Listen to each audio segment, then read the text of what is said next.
Nuair ní bhirthaile is anam dom, tá 10 mbliana d'aois.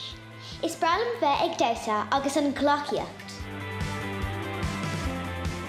Tá mé féin bhúnathe, agus deila mé má chuighlachaíochta trí bheith fécinint ar gcuoine eile.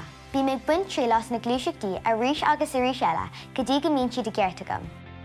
Nuair thugam a bhaile ón scoil, bí me cleachta, nuair bhí me obair bhaile déanta, bí me cleachta, nuair bhí me chinéir cruichnathe, bí me cleachta an téimar fad. Bhín ceola siúla gom agus mé an mún ghlachaíochta. Bhí méid measca an ghlachaíocht agus an dosa le chéile. Níl aon glúiseacht fi le ann, tá mar stíal féin agam. An glúiseacht is fearr le a bheith ag déanamh ná an pullover. Fuair mé bhar ghlachaíochta ó dheardaí na nullag, an nullag dír ceart. Bhí áthas an domhnarm, thosaigh méid obair Laura. Cúpla seachtain ó shin, nuair bhí méid éirí ar marmhara, thug mé cic loidir don solas. Agus go hoban, bhí an tiomar dubhturcha, lig mé béchasam. Bhí mé 3 mbliana d'aois nuair thosaigh méid dosa, agus thosaigh mé an ghlachaíocht i mbliana.